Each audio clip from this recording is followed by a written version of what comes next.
To Nila treasure. இந்த சேனலில் UGC SET and நெட்டோடைய எக்ஸாம் ப்ரிப்பரேஷன் பற்றி தான் உங்கள் கூட ஷேர் பண்ணிகிட்ருக்கேன். இதுக்கு முன்னாடி என்னுடைய வீடியோஸ் பார்த்ததில்லை அப்படின்னா கண்டினியூ பண்ணி பாருங்கள், உங்கள் எல்லாருக்கும் கண்டிப்பாக பிடிக்கவே செய்யும். நிறைய ஷார்ட்ஸ் அண்ட் வீடியோஸ் போட்டிருக்கேன், அதையும் பாருங்கள், உங்களுக்கு ரொம்ப யூஸ்ஃபுல்லாகவே இருக்கும். இன்றைக்கி நம்ம என்ன பற்றி பார்க்க போகிறோன்னா, நான் எப்படி என்னுடைய பேப்பர் 1 வந்து படிக்கிறேன் அப்படிங்கிறத உங்கள் கூட ஷேர் பண்ண போகிறேன்.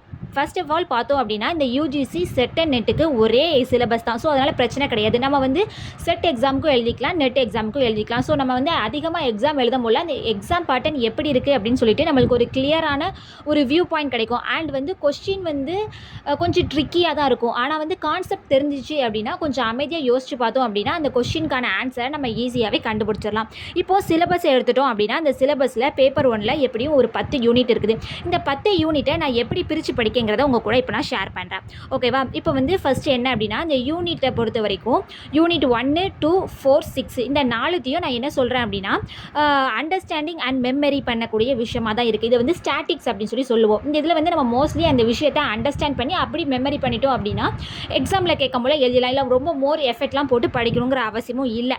கான்செப்டை மட்டும் பிடிச்சிட்டோம் அப்படின்னா கொஸ்டினை வந்து பார்த்ததும் ஜம்முன்ட்டு அதுக்கு இதுதான் அப்படின்னு சொல்லிட்டு நம்ம எழுதிடலாம். இப்போது செகண்ட் என்னன்னு சொல்லி பார்த்தோம் அப்படின்னா டைனமிக் அப்படிங்கிறப்போ இதில் என்ன யூனிட்லாம் வரும்னா 8, 9, 10 இந்த 3 யூனிட் தான் வரும். இதை வந்து நம்ம புக்கில் உள்ளதையும் படிச்சுக்கணும். அண்ட் சேம் டைம்ஸ் இப்போ வந்து என்ன நடந்துட்டு இருக்குது, கரண்ட் சுச்சுவேஷனில் என்ன மாதிரி அந்த யூனிட்டில் ஓடிட்டு இருக்குங்கிறத தெரிஞ்சுக்கணும். இப்போ எக்ஸாம்பிளுக்கு பார்த்துக்கிட்டோம்னு வச்சுக்கோங்க, நம்ம ஐடிசி யூனிட் இருக்குல்ல, அந்த யூனிட் எடுத்துக்கலாம். அது வந்து மோஸ்ட்லி இந்த டெக்னாலஜி ரிலேட்டடானது தான் அந்த ஐசிடியில் இருக்கும்.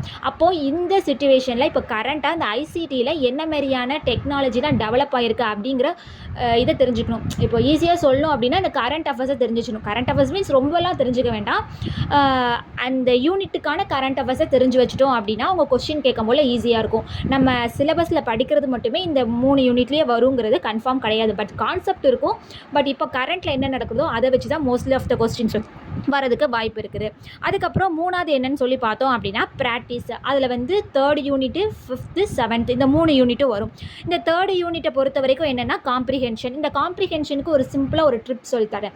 என்ன டிப்ஸ் அப்படின்னா, காம்ப்ரிஹென்ஷனில் நீங்கள் ஃபஸ்ட்டு வந்து என்னென்னா அந்த பேராகிராஃப் கொடுத்துருப்பாங்க, அது கீழே ஒரு 5 கொஸ்டின் கொடுத்து எது கரெக்டான ஆன்சரோ அதை வந்து இது பண்ண சொல்லுவாங்க. ஃபஸ்ட்டு வந்து நம்ம எப்போவுமே அந்த பேராகிராஃபை படிக்கவே கூடாது.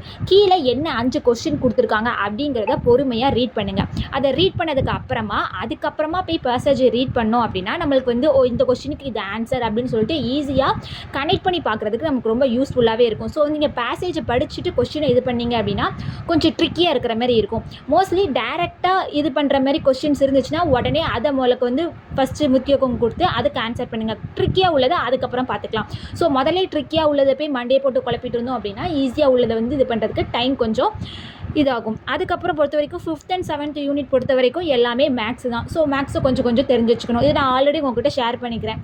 மேக்ஸை பொறுத்த வரைக்கும் ஒரு ஷார்ட்ஸை வந்து நான் கொடுக்குறேன். அதில் எப்படி நான் மேக்ஸை படிக்கணும், அந்த மேக்ஸில் வந்து என்னென்னதெல்லாம் இருக்குது அப்படி சொல்லி நான் கொடுத்துருக்கேன். அதை வேணும்னா இது பண்ணிக்கோங்க. அண்ட் ஆல்சோ என்னுடைய டெலிகிராம் பேஜில் நோட்ஸ்லாம் கொடுத்துருக்கேன். உங்களுக்கு வேணும் அப்படின்னா அதை பார்த்து தெரிஞ்சுக்கோங்க. மேக்ஸை பொறுத்த வரைக்கும் அடிக்கடி ப்ராக்டிஸ் பண்ணிகிட்டே இருக்கணும். டெய்லி ப்ராக்டிஸ் பண்ண தான் ஒவ்வொரு கொஸ்டினுக்கான ஆன்சரும் எந்த மாடல்னு சொல்லிட்டு நமக்கு தெரிய வரும். ஸோ டெய்லியுமே ப்ராக்டிஸ் பண்ணுங்கள். கொஞ்சம் நேரம் வந்து படிங்க, கொஞ்சம் நேரம் வந்து ப்ராக்டிஸ் பண்ணி பாருங்கள். ரொம்ப யூஸ்ஃபுல்லாகவே இருக்கும். ஓகே கைஸ், என்னுடைய வீடியோ பிடிச்சிருக்குன்னு நினைக்கிறேன். லைக் அண்ட் சப்ஸ்கிரைப் பண்ணுங்கள். Try your best. டாடா.